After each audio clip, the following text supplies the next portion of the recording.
Obrigado, Camila. Novamente, boa tarde a todos. Obrigado pela participação de vocês. Sejam bem-vindos a essa série de lives da Azug, hoje em parceria e novamente em parceria com a Easy Sappers. Meu nome é Fabiano, eu sou cofundador e chefe de operações da startup Easy Sappers. Vocês vão ter a oportunidade de conhecer um pouquinho melhor sobre nós também aqui durante a apresentação.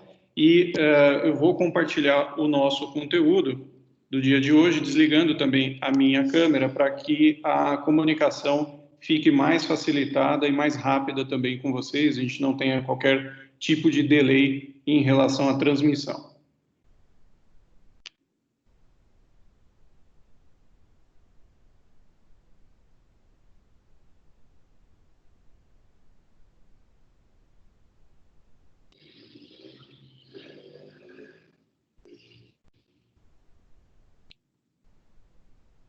Camila, você pode me confirmar, por gentileza, se já conseguem ver minha tela?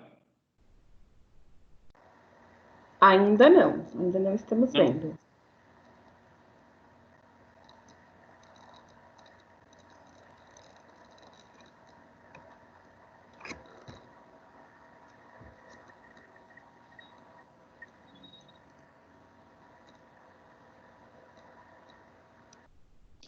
E agora, conseguem? Agora sim, Fabiano. Tá ótimo, muito obrigado, Camila. Vamos em frente. Então, pessoal, nós falaremos aqui hoje sobre produtividade remota, né? Esse é um tema bastante recorrente nos dias de hoje, principalmente por toda a crise que nós estamos vivendo, por conta da pandemia e tudo mais, né? A questão de atuação remota, né? O famoso home office, ele deixou de ser opcional e passou a ser praticamente obrigatório nesses tempos que estamos vivendo.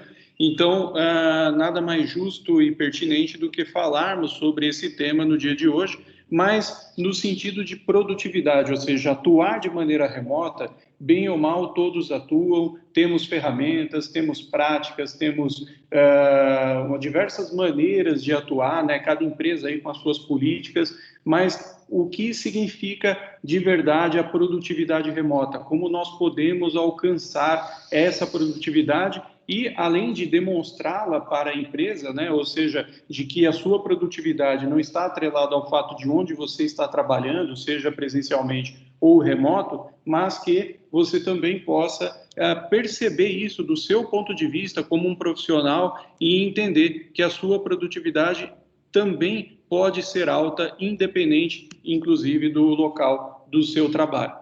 Então, o que nós trouxemos aqui no dia de hoje para falar com vocês, primeiro e de forma muito breve, nós vamos aproveitar aqui a oportunidade para falar da Easy Sappers, depois falaremos num contexto histórico sobre o trabalho remoto, e aí para dar uma ideia para vocês de quando e de onde vem essa questão do trabalho remoto, que nós percebemos agora de maneira mais enfática durante esta crise que estamos vivendo, mas de fato muitos profissionais já atuavam dessa maneira e outros atuavam part-time ou mesmo que full-time, mas o trabalho remoto em si não é uma novidade, mas inclusive trago aqui também para vocês hoje uma pesquisa muito interessante que mostra que para boa parte das pessoas, boa parte da força de trabalho, essa é uma modalidade relativamente nova e que pegou todo mundo desprevenido, né? Depois falaremos sobre, então, aí sim o nosso tema produtividade, como alcançar essa produtividade ou o que ela na prática significa. Depois falaremos da nossa experiência, a experiência da Easy Sappers e os cases de trabalho remoto, aqui reunindo desde ferramentas até boas práticas, melhores práticas que nós coletamos em nossos projetos e dando uma ideia para vocês de como aplicá-los no dia a dia do trabalho remoto, visando o aumento da produtividade. E, por fim, abriremos para perguntas, como a Camila citou no início. Fiquem à vontade para fazer as perguntas via chat durante a apresentação ou também fiquem totalmente à vontade para abrir o seu microfone ao final da apresentação, onde vocês podem tirar as dúvidas comigo.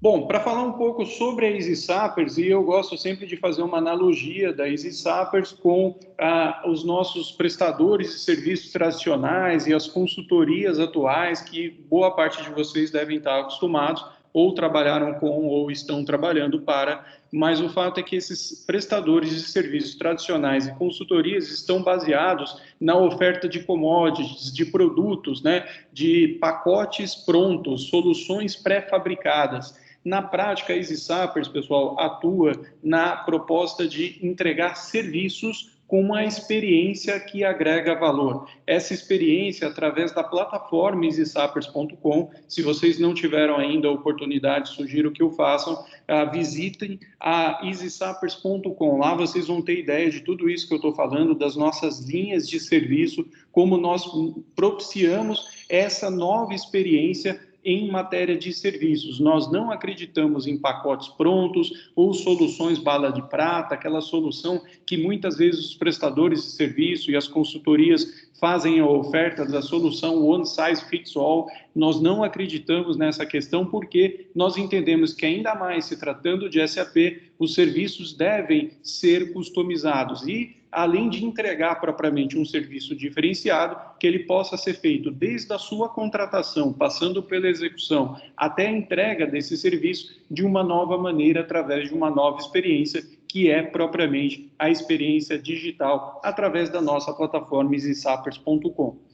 A Easy Sappers foi fundada, e é uma startup que foi fundada em 2017, nós começamos a operar em 2018, onde tivemos ali os nossos primeiros clientes, e o nosso propósito está baseado em resolver problemas e desafios. De fato, hoje, nós nos movemos, somos movidos à inovação. Propomos inovação dos nossos clientes, inovação em serviços, não só propiciando essa experiência que eu citei anteriormente, de contratação, execução e entrega dos nossos serviços, entrega dos projetos ou demandas SAP através de uma plataforma digital, mas como também a inovação nos serviços, na entrega, né? Ou seja, ao invés de propriamente fazer uma entrega mais do mesmo, ou em algo que todo mundo poderia pensar fora da caixa, pensar em soluções inovadoras, sessões de design thinking que são comuns nos nossos trabalhos, onde prototipamos as soluções junto com os nossos clientes. E com esse foco na resolução de problemas e desafios. Nós possuímos hoje uma base de mais de 900 consultores cadastrados na nossa plataforma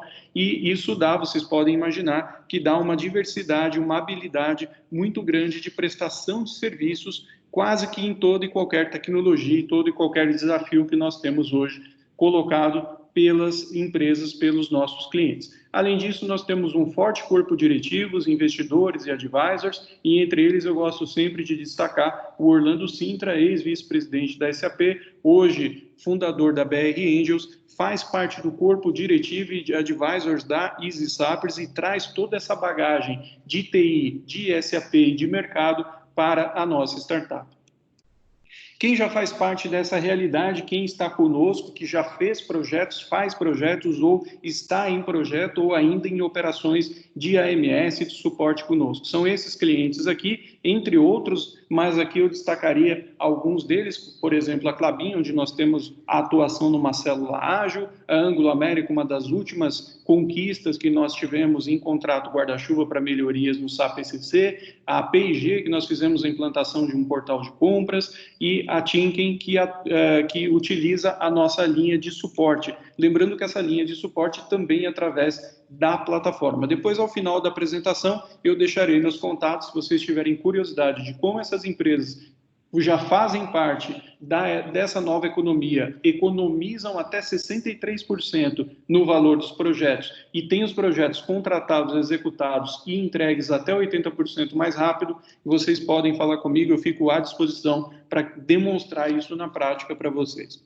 Bom, voltando ao nosso tema, então, vamos falar sobre o trabalho remoto em si e todo esse contexto que permeia o trabalho remoto e até durante as pesquisas, eu queria trazer um pouco para vocês aqui esse contexto histórico, né, para ilustrar desde quando a gente fala sobre trabalho remoto, muitas vezes e possivelmente sem perceber que falávamos sobre esse tema. A primeira prática noticiada de trabalho remoto foi em 1857, com o telégrafo, né? Bastava para isso levar o telégrafo para a residência para poder desempenhar a sua função. Mas, de fato, em 1970, com a crise do petróleo, foi onde o trabalho remoto ganhou um pouco mais de força, no sentido e na busca por redução de custos. A partir da revolução das telecomunicações e já na década de 90, o trabalho remoto ele estava muito baseado em atendimentos emergenciais e de plantão, né? Então, possivelmente aquelas pessoas em SAP, se tratando de SAP, que eram de bases, né? Vão lembrar com até um certo saudosismo dessa época, onde ficavam de plantão e tinham um acionamento por bips, né? Pagers, e faziam uma conexão remota, ainda que muito lenta, mas para atender algum problema que poderia acontecer. O mundo mudou, a gente muda exponencialmente a cada dia, né? As coisas são sempre diferentes e que bom que são assim, as inovações não param, mas com o advento da pandemia agora em 2020, do que nós ainda estamos vivendo, o opcional vira obrigatório e cresce muito a necessidade que se sobrepõe à vontade das empresas em relação à utilização do conceito e do modo de trabalho remoto, né? Vocês podem perceber, então, que essa evolução, bem ou mal, ela acaba sendo moldada pelas crises, né? Pelas grandes crises que impulsionaram a adoção do trabalho remoto propriamente dito. Baseado nesse contexto, então, a transição que antes propriamente dessa pandemia, antes de tudo isso acontecer, boa parte dos profissionais, principalmente no nosso meio em SAP, né, já conviviam com a realidade de trabalhos remotos, sejam em modelos mais flexíveis de trabalho, seja uma vez por semana, como quase que uma prática, né, uma premissa, uma prática, uma política de algumas empresas que normalmente às sextas-feiras faziam home office, né, ou concediam o benefício, digamos assim, do home office para os seus funcionários, mas o fato é que essa transição, até antes da pandemia, já estava em curso, né? O home office, o trabalho remoto, ele estava num curso de ser mais reconhecido, mais liberado, várias discussões estavam sendo feitas, até questões legislativas, trabalhistas, né, sobre isso, principalmente se tratando de Brasil, isso é uma coisa que acaba, até certo momento, impedindo, né, a evolução, mas o fato é que essa transição já era dada como certo, independente até da própria pandemia, até por uma busca de um trabalho, né, imaginar um trabalho diferente, como ele seria muito mais adaptativo, muito mais flexível. Mas o fato é que a quebra da resistência cultural nas empresas, e aí eu posso dizer isso para vocês a partir de experiências próprias, nós vamos mostrar algumas coisas nesse sentido aqui daqui a pouco, mas o fato é que algumas empresas careciam ainda dessa quebra da resistência cultural em relação ao trabalho remoto. Muito porque muitos gestores ou não estavam preparados ou duvidavam dessa questão da produtividade. Por isso, o tema tão relevante que nós trazemos aqui para vocês hoje sobre a questão de se o meu colaborador, o meu consultor, ele é tão efetivo remoto quanto seria aqui na empresa, né? Então, isso sempre foram dúvidas que rondaram e que acabaram quebrando ou criando, na verdade, resistências culturais nas empresas, a ponto de alguns exemplos que nós temos das empresas não permitirem ninguém, absolutamente ninguém, em nenhum momento, fazer qualquer tipo de trabalho remoto. O que nós temos visto é que a partir agora da pandemia, como eu citei anteriormente, né, essa questão passa a ser muito mais do que opcional, quase que obrigatória, e por que não dizer obrigatória, né, para a maioria das empresas, os benefícios de fato é o que vão ficar e agora já começam-se a pensar nesses benefícios até numa mudança de postura, numa mudança propriamente de trabalho e as empresas devem rever esse tipo de coisa. Aqui eu vou mostrar para vocês algumas vantagens do modelo remoto e desvantagens, mas na verdade são aquilo que a gente já convive, já chegou à conclusão de que são, de fato, vantagens, né? Ou seja, otimização do tempo, não possuir deslocamento, proximidade com a família, redução de custos de alimentação e transporte, alguns outros, flexibilidade de utilizar os seus momentos mais produtivos e a desvantagem direta, ou as desvantagens, nesse caso, seriam a gestão da produtividade, é por isso que a gente fala sobre esse tema aqui no dia de hoje, as dificuldades de comunicação e as possibilidades de maiores distrações, uma vez que você está num ambiente não propriamente do seu trabalho, né? E aí, vocês devem já ter visto, provavelmente viram, é comum encontrar literaturas aí na internet, né, blogs e pessoas dando dicas de como ou quais são as recomendações mais viáveis, como a gente consegue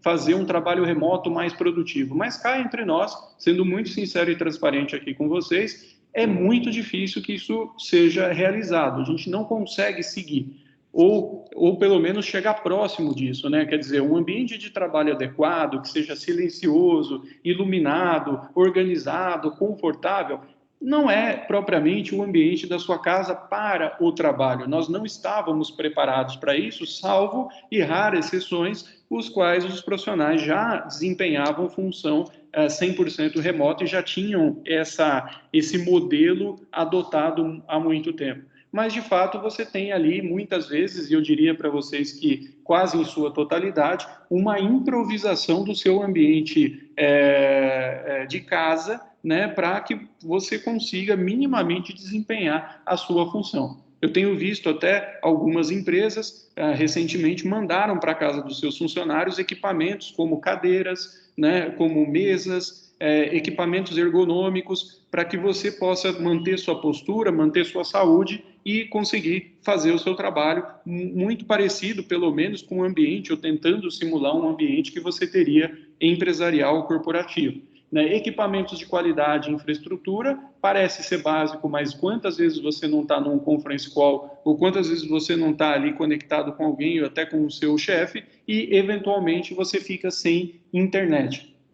Às vezes por uma questão de manutenção do seu provedor, às vezes por uma questão de manutenção do seu prédio, no seu condomínio, alguma coisa nesse sentido. Então, é muito difícil realmente, pessoal, seguir essas recomendações, né? As ferramentas de comunicação são várias, são diversas, e nós tentamos utilizá-las. A autogestão é muito particular, né? Cada um entende e faz essa sua autogestão, e as ferramentas de organização são inúmeras também, parte providas pela empresa de forma corporativa e parte providas ou utilizadas de maneira pessoal. Né?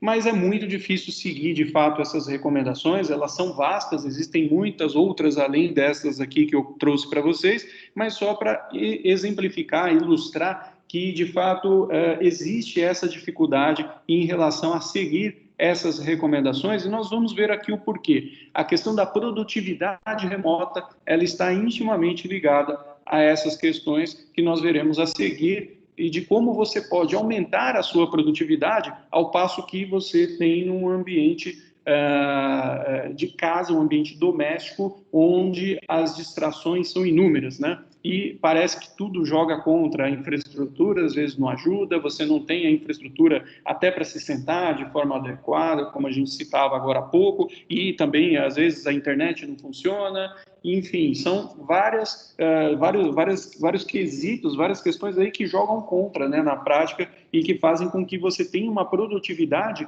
menor ainda dentro de casa. E tem aquela falsa impressão de que você está trabalhando mais, ou às vezes até está em número de horas, mas não significa que por trabalhar mais horas você é mais produtivo. Uma coisa não tem uma ligação direta com a outra. Então, aqui eu trouxe alguns números para vocês, para que a gente possa exemplificar tudo isso que eu estou dizendo em relação à produtividade. E aí, são números de um estudo da Pipefy. A Pipefy é uma startup, para quem não conhece, uma startup de processos e requerimentos, né, de gestão de processos e requerimentos, bem interessante, inclusive, e ela fez agora, no mês de junho, uma pesquisa com 410 pessoas de grandes empresas americanas, essas pessoas de middle para sênior, né, dos níveis middle para sênior, e...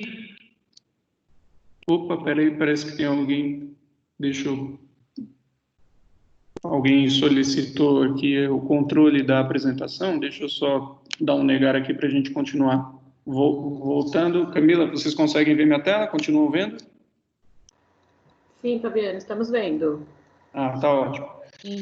Vamos lá, então, retomando aqui, continuando, esse estudo que a Pipefy realizou, os respondentes, 66% deles estavam trabalhando remotamente pela primeira vez. 14% eram trabalhadores remotos part-time e somente 20% eram remotos full-time antes de tudo isso, né? Mesmo antes da pandemia. Então, notem que o primeiro número que chama aqui a atenção é que 41% deles, 66% estavam trabalhando remotamente.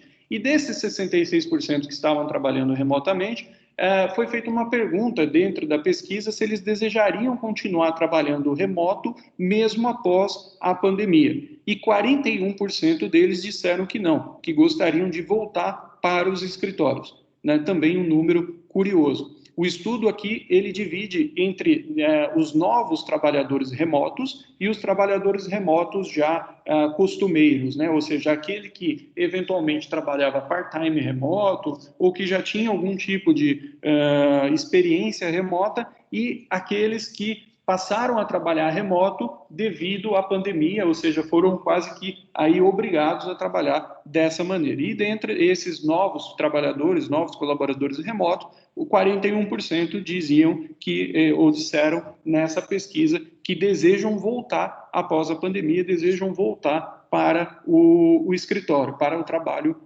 tradicional on-site.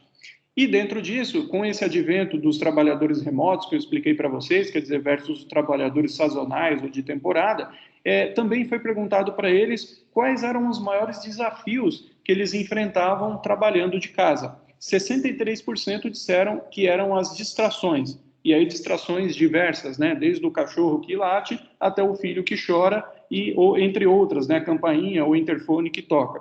O balanceamento da vida pessoal, para 36% deles era um desafio, 31% os issues relacionados à colaboração ou comunicação, 28% o fato de não ter um espaço adequado, 13% issues relacionados à infraestrutura e 9% relacionados à supervisão. Tem aqui embaixo para vocês, que alguém tiver curiosidade, aqui tem o link, pipefy.com/blog, vocês vão encontrar o Pulse of Remote Work Before and After COVID-19, bem interessante, para que vocês tenham acesso ao estudo completo. Eu trouxe aqui algumas partes desse estudo, mas que trazem uma nova visão sobre essa questão do trabalho remoto também.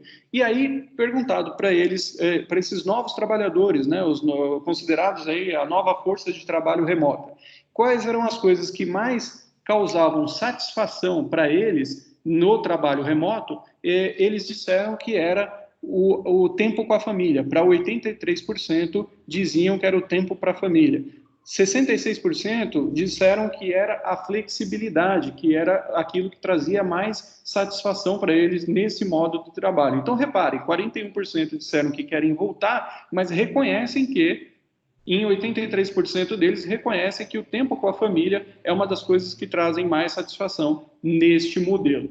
Depois, para 65%, horas de trabalho flexíveis, a saúde mental para 45%, o balanceamento de vida para 41% e 28% responderam outros motivos que satisfazem neste modelo. Bom, quando trabalhando de casa, o que você mais sente falta? E essa aqui me chama a atenção pela questão da comunicação, né?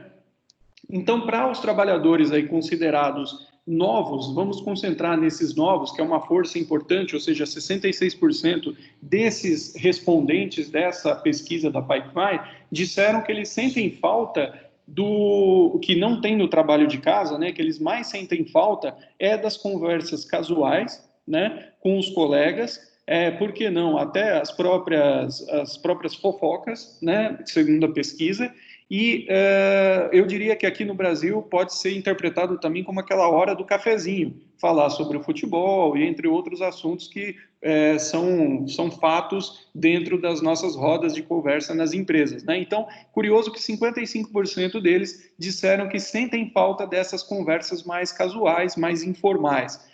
Depois, 48% relataram que sentem falta das conversas mais abertas, espontâneas, durante o almoço, ou durante os breaks, ou ainda no elevador com colegas.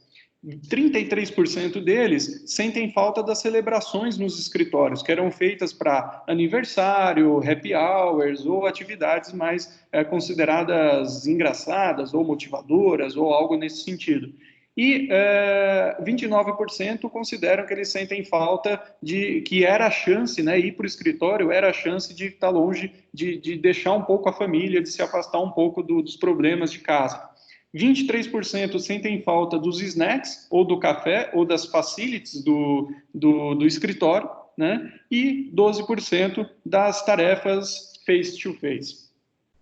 Números interessantes. Então, conclusão do estudo, de novo, vocês podem ter acesso lá no pipefy.com/blog, tem o estudo completo, está lá disponível, foi feito agora em junho, então são números super pertinentes e atuais, mas a conclusão do estudo é que, se você tem, por um lado, 41% das pessoas que querem voltar ao escritório, aquela rotina de trabalho on-site, boa parte delas também atribui ao fato de que essa volta ela é justificada pelas distrações, né? Os 63% ali justificam que os maiores desafios são as distrações. Nessas distrações, se destaca aí 39% a carga doméstica, de atividades domésticas, 44% os cuidados com os filhos, né, ou com a família, a questão dos pets, né, o quanto os pets podem atrapalhar, 31%, e, enfim, esses números chamam a atenção porque, de fato, demonstram que os trabalhadores se sentem menos à vontade, menos produtivos, sofrem mais frustrações, tem até uma carga aí de pessoas com burnout por conta disso, porque ao passo que não conseguem dar conta nem das tarefas domésticas, nem de trabalho, né, e aí se sentem menos produtivos nos dois lados, ou seja, não consegue trabalhar, não consegue dar atenção para a família, não faz uma coisa nem outra, e chega no final do dia, tem uma sensação de que não entregou, não fez tudo que poderia fazer. Então, a pergunta, e aí o que eu vou apresentar aqui para vocês, e que ficaria, e que eu gostaria de deixar aqui, é como tornar, já que esse é um método que traz sim benefícios, que nós reconhecemos como um método que traz benefícios, como é que nós invertemos esses 41% de pessoas que eventualmente estão aí sob a nossa liderança ou trabalham do nosso lado, como é que nós podemos fazer para que essas pessoas não queiram voltar para os escritórios, né? Ou seja, que elas possam entender que o trabalho remoto pode sim ser produtivo, pode ser recompensador e que elas podem ter o senso de pertencimento à empresa mesmo trabalhando de maneira remota, que é uma das outras coisas super interessantes e apesar do para além de todos os problemas, né, que nós sabemos e todas as distrações que existem neste sentido, tá? Então, agora eu vou mostrar para vocês, baseado nessa nossa experiência e nos cases de trabalho remoto que nós temos, como esses Sappers têm feito nos nossos clientes, com as nossas pessoas, com os nossos consultores, qual é a atuação, o conjunto de melhores práticas e ferramentas que nós temos utilizado para inverter justamente essa percepção das distrações ou de que você não está sendo realmente produtivo no seu trabalho remoto. Bom, primeiro é importante dizer para vocês que a Easy Sappers trabalha nesse modelo remoto, então, como vocês viram no início, desde 2018, né, nossos projetos, nós temos uma relação de 90-10, 90% dos nossos projetos são remoto, uma parte, 10%, são on-site, são projetos em que, por algum motivo, o consultor está no escritório do nosso cliente, mas 90% sim são on-site, porque nós incentivamos esta prática constante, porque nós acreditamos nela, temos ferramentas para que ela funcione e boas práticas para que isso aconteça. Nós já entregamos até agora 55 mil horas de projetos remotos, 25 clientes aderiram a esse modelo de trabalho, mesmo em alguns casos com certa resistência, confesso a vocês. A economia média no valor do projeto, do investimento do projeto, é de 60% comparado ao modelo tradicional, uma vez que você não tem custos, principalmente se tratando de um modelo mais de prestação de serviços, você não tem um custo de deslocamento do consultor. por exemplo, né? Então, entre outros, você consegue ter 60% de economia no valor médio dos investimentos nos projetos. E a média, eu citei no início para vocês, mas vale a pena frisar novamente, que 80% é a média maior em relação ao modelo tradicional, a velocidade média de contratação e execução desses serviços no modo remoto. Como é que nós fazemos isso? Através de alguns habilitadores. Né? Então, nós temos uma plataforma, que é easysappers.com, e que lá nós embutimos uma série de ferramentas. E aí você pode se perguntar, ou está se perguntando, mas eu já utilizo, né, comumente aqui na minha empresa, eu já tenho as ferramentas que fazem parte da política da empresa, né, que são compliance com a empresa para utilizar. A ideia é que não tenha substituição dessas ferramentas, na verdade é uma complementariedade. Então você tem um agente externo, que é o consultor, atuando numa ferramenta padronizada a partir de um único ponto, que é uma plataforma digital acessível pela internet, você só precisa de uma conexão com a internet. Nós utilizamos para isso, então, funcionalidades de chat, voz e vídeo, e aí de novo, mas eu uso o Microsoft Teams na minha empresa. Não tem problema, o consultor pode não ter o Teams, pode ter problemas para ter o Teams fora da sua empresa. Então, nesse sentido, o que nós fazemos nós embutimos um Microsoft Teams-like, né, dentro da plataforma com chat por voz e vídeo. Tem um Kanban board para controles, principalmente ágeis aí dos projetos, KPIs e métricas das atividades em tempo real, documentação centralizada e padronizada com funcionalidades, mecanismos de check-in, check-out, por exemplo, e checklist de prontidão operacional para ter ideia se o seu projeto, a sua fase, aquela determinada atividade está pronta, deveria começar, os pré-requisitos são cumpridos, são atendidos ou não para começar. Mas você também pode se perguntar, bom, mas se a EasySappers, então, por algum motivo, não utilizar a plataforma, como é que eu faria, então, para ser produtivo não utilizando a plataforma da EasySappers? Nesse sentido, além da nossa plataforma, a gente utiliza outras ferramentas. Então, com os nossos clientes, e de maneira até mais recente agora por conta da pandemia, nós fizemos sessões de design thinking, por exemplo, remotas. Existia muita dúvida e até uma certa resistência se essas sessões funcionariam para o modo remoto, porque design thinking é uma coisa que normalmente se executa pessoalmente, numa sala, com uma certa dinâmica, né? E nós utilizamos com sucesso, até fazendo uso das ferramentas, como exemplo, que estão aqui, de boards colaborativos, desenhando e prototipando junto com os nossos clientes, e foram soluções que ficaram muito interessantes. Eu vou até mostrar uma aqui para vocês. A questão da comunicação, eu falei, pode-se utilizar a nossa plataforma, pode-se utilizar o Slack, o Microsoft Teams hoje é mais utilizado, o Zoom tem sido bastante utilizado, não só nas empresas, mas foi adotado bastante para comunicações mais pessoais, né, entre famílias, pela versatilidade dele e pela robustez da ferramenta. Então, também são outras ferramentas que podem ser utilizadas. Para a documentação, enquanto na plataforma da EasySappers nós temos isso tudo centralizado a partir de um único ponto, tenho visto com frequência, as empresas já estão estruturadas, já utilizam o Office 365, Google Docs, Microsoft Project para gestão, o próprio Gira, o Trello, né, também é comumente usado. Então, isso também são possibilidades e são experiências em termos de ferramenta que nós trouxemos para vocês. Agora, pessoal, cuidado, porque o que pode acontecer é que, da mesma maneira que hoje nós temos muita informação e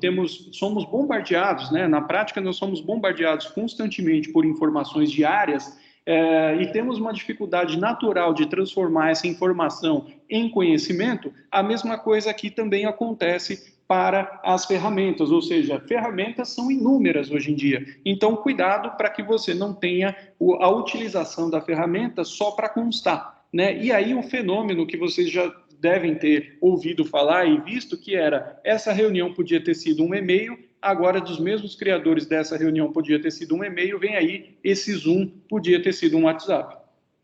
Então, temos que ter um certo cuidado, porque, de fato, as ferramentas e as possibilidades são inúmeras, mas não significa que, obrigatoriamente, nós devemos utilizá-las a todo e qualquer momento, a questão da produtividade. E como nós fazemos isso? Como fazemos esse julgamento para esse Zoom ou para esse Microsoft Teams, para essa reunião que podia ter sido um WhatsApp, né, para evitar esse tipo de situação? Nós temos utilizado com bastante frequência e com bastante produtividade o Power Framework. O Power é simplesmente um exercício que é feito antes da reunião, durante e depois, né, onde você se pergunta qual é o propósito da reunião? O que nós queremos como resultante dessa reunião? O que deve sair como resultado dessa reunião? Por que ela é para mim? Até numa questão de incentivar os participantes. Por que você é importante? Porque senão fica aquela reunião, pessoal, monólogo, né? Todo mundo aqui já participou de reuniões monólogo, onde uma pessoa fala, no final outra pessoa fala, e aí todo mundo, num grupo de 10 pessoas na reunião, todo mundo concorda, não fala nada e entra mudo, sai calado. Então, é importante você incentivar, dizer para as pessoas qual o propósito, qual o objetivo da reunião, o que nós vamos gerar, quais são os entregáveis, quais são os produtos de fato que serão gerados a partir dessa reunião. Por que ela é para mim? Por que é importante que eu participe? Até para incentivar a participação, engajar as pessoas, né? Engajar os participantes e definir muito bem as questões aí de papéis e responsabilidades. Então, o Power Framework, ele não é novo, é um framework que já existe há um bom tempo, mas normalmente nós nos esquecemos quando convocamos uma reunião, e a gente tem visto dentro da nossa experiência que isso faz também bastante diferença, porque ao responder qualquer uma dessas questões aqui do Power, do acrônimo, você chega à conclusão muitas vezes que você não precisa da reunião, que você pode lidar de maneira diferente numa comunicação síncrona ou assíncrona, ou de um para um, direto com uma pessoa ou com até mesmo um grupo pequeno, mais que por mensagem propriamente dita.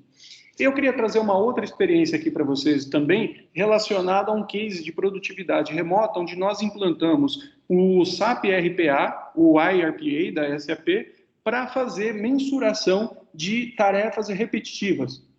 Então, foi muito interessante porque nós começamos nesse projeto, diferente de sair automatizando processos, nós começamos monitorando quais eram os supostos candidatos à automação.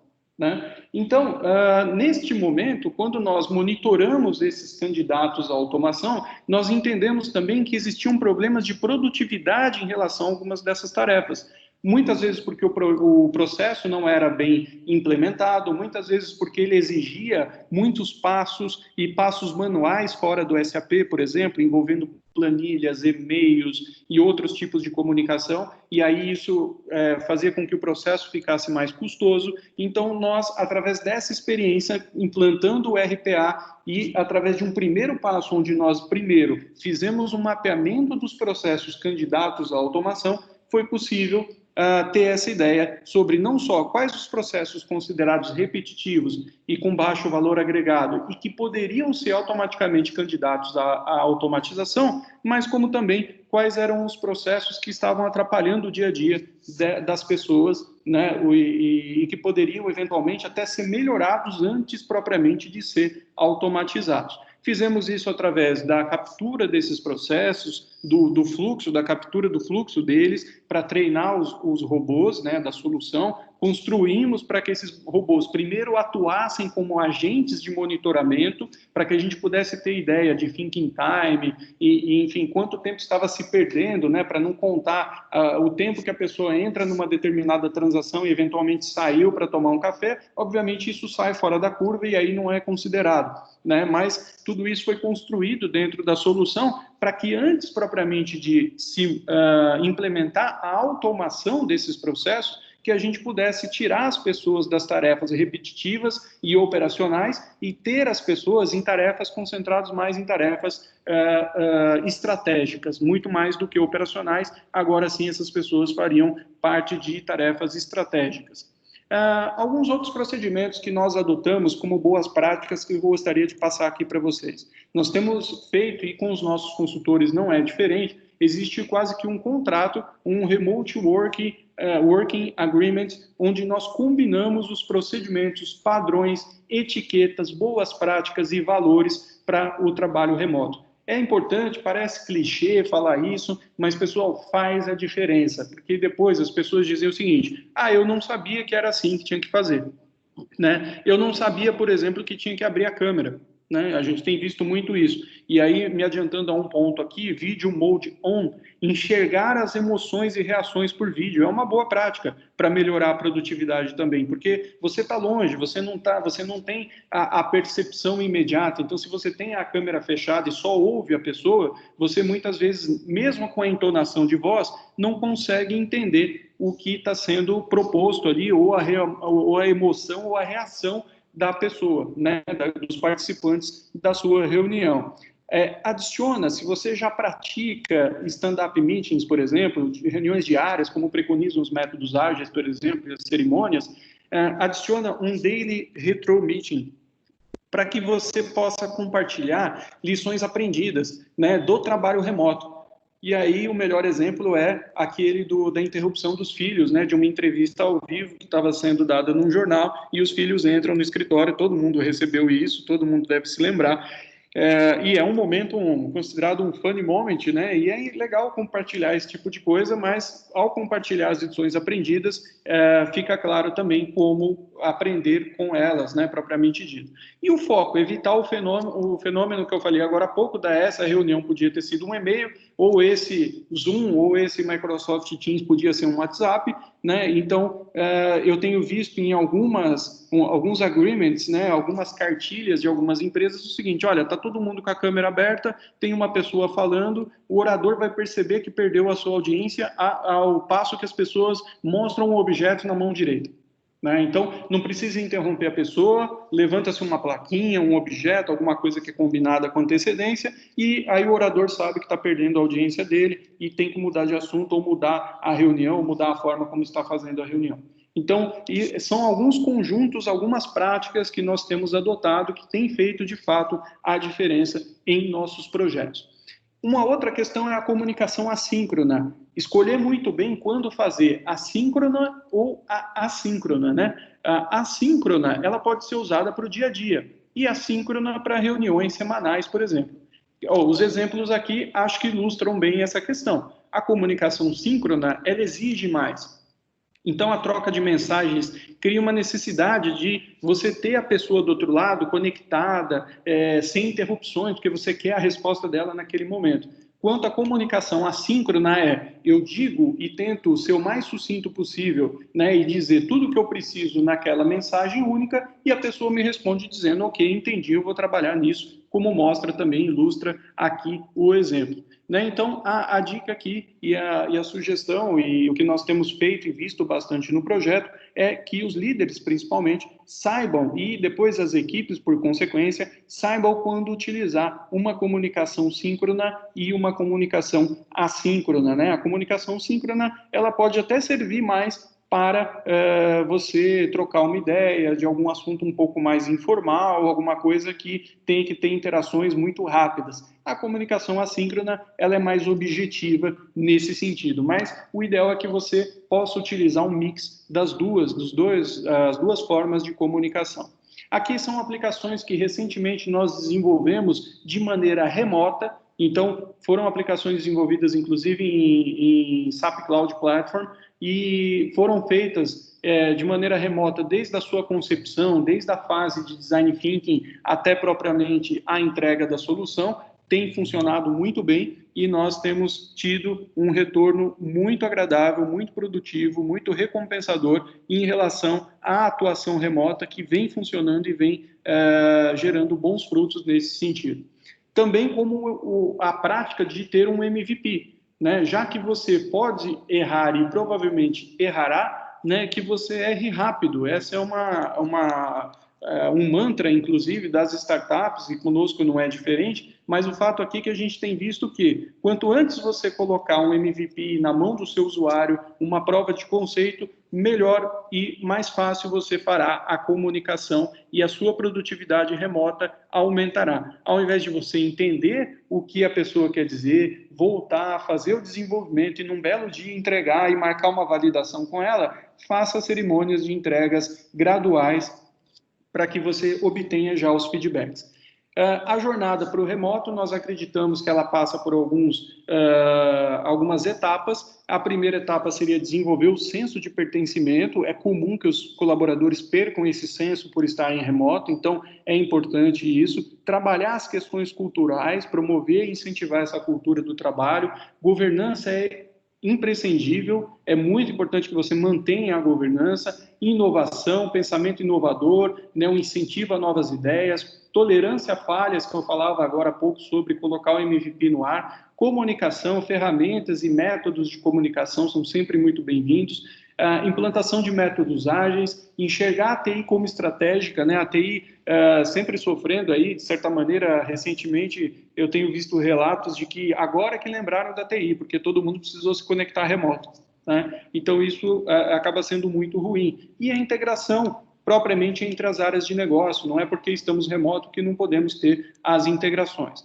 Alguns outros pontos, dada a nossa experiência, que devem ser considerados nessa interação remota. Nós trabalhamos com criação de user stories, por exemplo, dentro de um método e uma metodologia própria nossa, mas que é baseada em métodos ágeis, em frameworks ágeis. Então, nós criamos as user stories de maneira colaborativa, né? Remoto, mas colaborativo. Nós levamos em conta a real dor do negócio.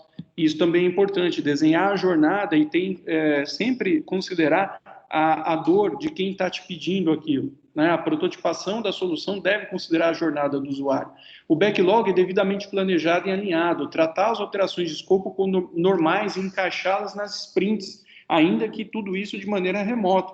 E utilizar as ferramentas colaborativas, e de novo, não tem receita de bolo. É aquela que mais funciona para você ou que a sua empresa entende que funcionou para a maioria dos colaboradores e aí você se adequa a ela. Os pontos a serem considerados, então, pessoal, vocês podem perceber que, recapitulando aqui, falando sobre as nossas experiências, tudo gira em torno de planejamento, brainstorming, cooperação, comunicação, a confiança essencial, suporte e espírito de equipe. Nós mostramos aqui para vocês, e eu tentei trazer aqui experiências nesse sentido, desde o contexto histórico do trabalho remoto, passando aí pela produtividade, como é que dentro dessa nossa experiência, e recapitulando a utilização de ferramentas, boas práticas de comunicação, até a utilização de um processo, de um projeto de automação, vocês viram aqui, para que pudesse ser eleito, identificado, mais que nada identificado, os processos que poderiam ser automatizados, mas antes disso, como a gente poderia ter melhor produtividade nesses processos, né, de maneira remota. Então, tudo isso constituem, como eu falei, não é bala de prata, não é receita de bolo, nada do tipo, mas constituem alguns diferenciais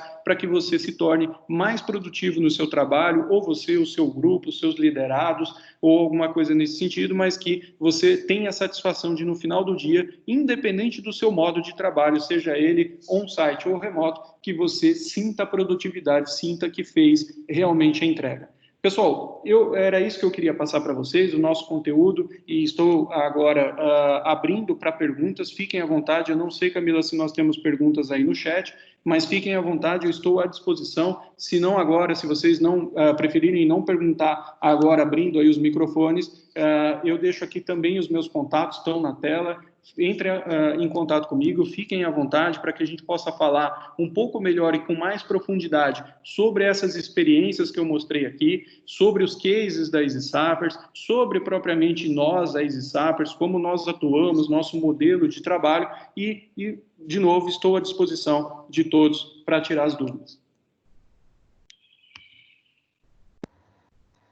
Fabiana, aqui no chat não chegou nenhuma pergunta ainda, mas se o pessoal sentir à vontade para abrir o microfone e tirar as dúvidas, este é o momento.